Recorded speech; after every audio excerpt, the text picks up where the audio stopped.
What's up, people? It's your boy Heifer Providence back at it again with another YouTube video.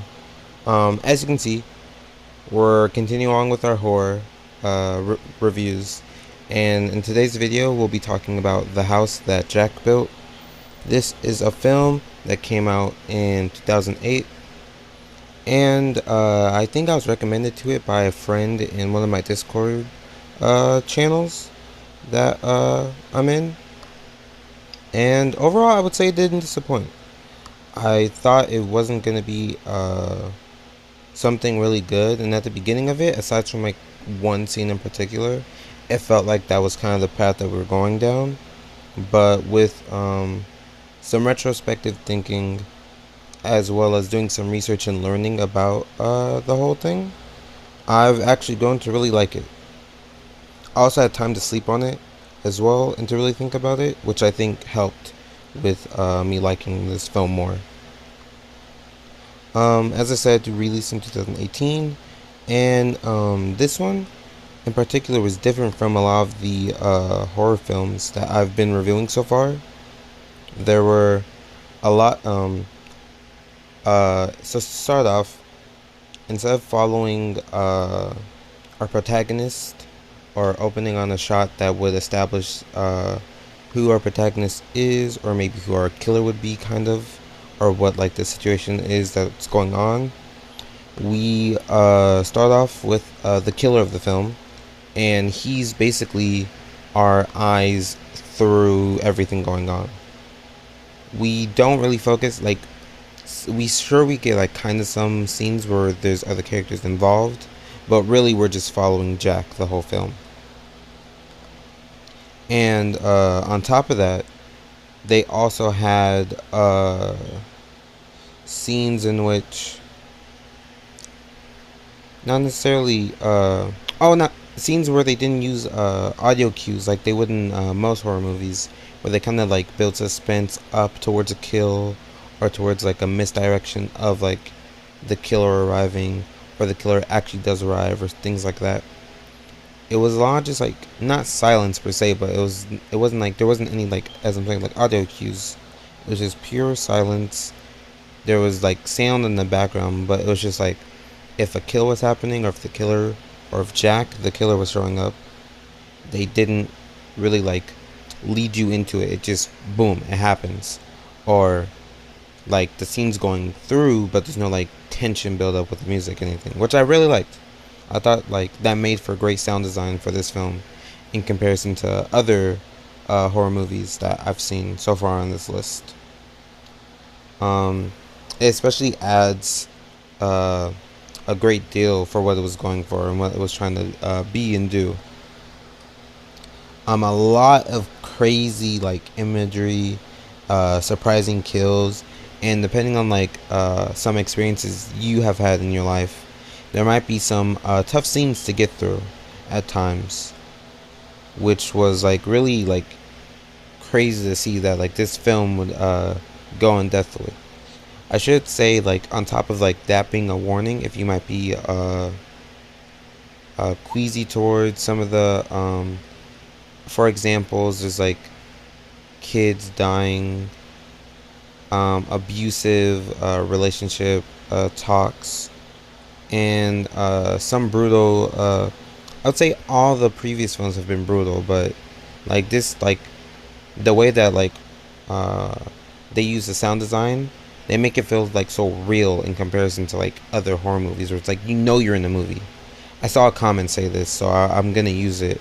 But like they were saying, like in comparison to most movies where like they add like all the tension and sound in it, it was like this felt real. This felt like it was really happening. You were just watching it unfold as you were going through.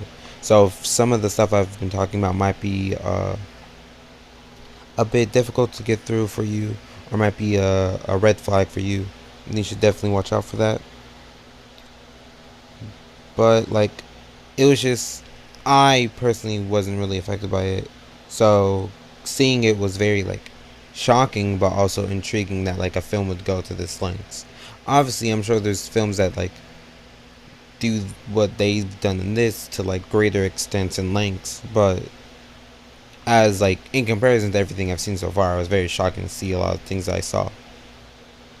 Um, this film has a lot of like the character of Jack is very great for, in quotation marks, great as a killer and antagonist. And then you have Verge, who is, at least throughout the whole course of the film, we don't really get to see, we don't see him at all.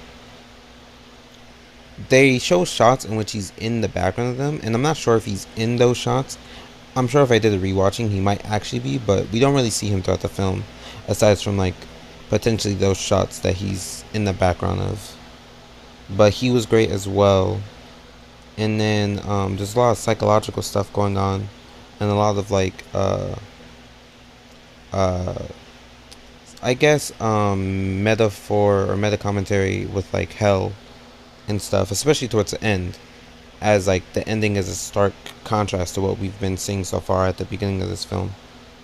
But in relation to like some of the psychological stuff, Jack is throughout this film like we know he's a bad and horrible person, but they do a great job of not letting you just like kind of like they do a great job of not like uh giving him a platform to stand on with some of his ideals whenever they do like little monologue talks, because they have Verge, the character that we don't see a lot until like the ending, and then maybe some shots in the background. We have Verge, who points out that all these claims that Jack is making to make himself sound like a virtuoso or sound better than what he actually is, outside of being the despicable human being that he is, they have Verge just counterpointing him, showing out that he's wrong, and they do like a great job of letting you know that Jack is not a good person. And even though we are following the film in Jack's perspective, we should not empathize or relate to Jack at all. And that's like a lot of the psychological stuff that we have going on throughout the film. And then the meta commentary, or the, I guess it still technically would be psychological stuff going on towards the end of the film. Like, it ramps up from being just like a regular like horror film where we have Jack going around and killing people. We get like I don't know, just like a lot of crazy weird imagery that you wouldn't expect from the film, especially as far as we go. And I feel like Jack got his great comeuppance towards the end with how he basically ends up, because of his own hubris and his own narcissism that we see displayed throughout the film, he ends up condemning himself to hell. And they show like them traversing through what seems to be like the 9 layers of hell or whatever, and they end up showing like the ending is him falling down to like the worst layer of hell. And I feel like that's a very good ending for the character, as he deserved it, rightfully so, for all the shit that he's been doing and we've been watching him do throughout the whole film. And yeah, like I was very like surprised by how much I like this film, because another preference I should say is that this is a 2-hour and 32-minute film. So watching this at home, not even like in a theater or something, but watching this at home by myself, I thought this was going to be a infinitely more daunting task than it already was. But it kept me hooked, and it kept me interested. And on top of like me now retrospectively knowing more about this film than I did when I finished it, I thought overall it was a great film, a great solid film.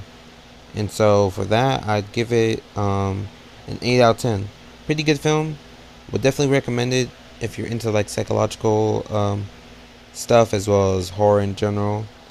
And if you're not squeamish, or you don't have you're not triggered by any of the red flags I was talking about earlier, with some of the imagery, the kills of like children, and then some of the tough scenes in relation to like relationship and abusive relationships.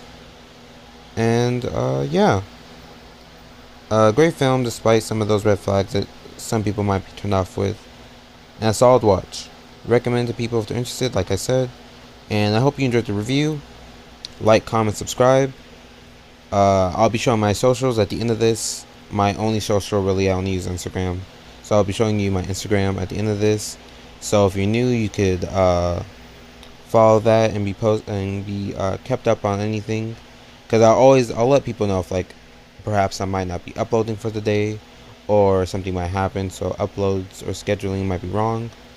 And yeah, with that out of the way, peace, people. Stay pimpin'.